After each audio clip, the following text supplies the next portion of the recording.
There's a limit on how much you can pay into a pension and still get tax relief. That's free money from the government, and it's called the annual allowance, and I did a 444 about it up here. It's currently set at £40,000 or 100% of relevant earnings, whichever is the smaller. But if you access pension benefits, then your annual allowance may reduce. That's what this short video is all about. Hey there, welcome back to the channel. If you're new here, my name's Hugh and I'm a retirement specialist and money coach at Proposito Financial Planning based in the heart of the Cotswolds. Now don't forget to like this video, subscribe to the channel and ring that notification bell so you don't miss out on our next video. Now you may be thinking, what the heck is the Money Purchase Annual Allowance? Well, here's a bit of context. It was introduced as part of the pension freedoms by the then Chancellor of the Exchequer, George Osborne, in 2016.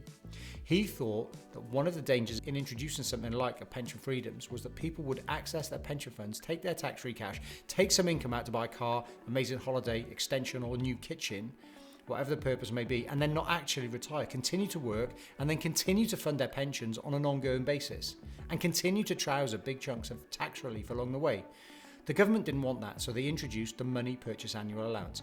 This effectively means that if you take advantage of pension flexibilities and move beyond taking just your tax-free cash, if you withdraw an income off your pension, even £1, then your annual allowance drops to £4,000.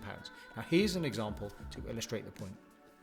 A client takes all their tax-free lump sum from their pension. So far, no problem. Their annual allowance remains £40,000 subject to certain criteria. They then decide to make an additional withdrawal from their pension. Because they've withdrawn some income as opposed to tax-free cash from their drawdown pension, and it doesn't matter if it's a regular withdrawal or a one-off ad hoc withdrawal, the Money Purchase Annual Allowance applies and their annual allowance drops to £4,000. This means they are now restricted as to how much they can place back into a pension arrangement and benefit from tax relief, free money from the government. And that restriction is known as the Money Purchase Annual Allowance and is set at £4,000. Now, one case we've seen was where someone took their tax-free cash ahead of a divorce, and this wasn't a client of ours, we were working with their partner. Their thinking was they would be able to replenish their pension to some extent after the financial settlement had been implemented.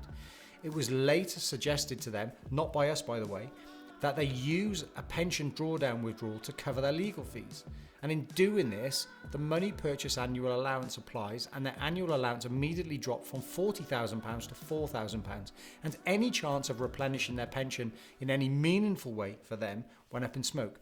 Taking income from a pension can have a lasting impact on your future pension planning, so it's important that you understand it and that, if necessary, take professional advice from a suitably qualified financial advisor on what the options are and the implications of each course of action. So that's a snapshot of the Money Purchase Annual Allowance and one example of how we've seen it impact people in ways that they weren't expecting. It's worth pointing out that the Money Purchase Annual Allowance applies to income withdrawals from both Flexi Access Drawdown and uncrystallised funds pension lump sums, the two ways of accessing money from drawdown pensions, and I've done a video comparing those, a 444 comparing those two drawdowns up here. If you like this video, I think you'll love my previous 444 that was all about the annual allowance. You can check it out here. And there's also a link here to our Behaviour Gap playlist that contains some really snappy videos on ideas you can use to improve your money and your life. Thanks for watching, and I'll see you in the next video.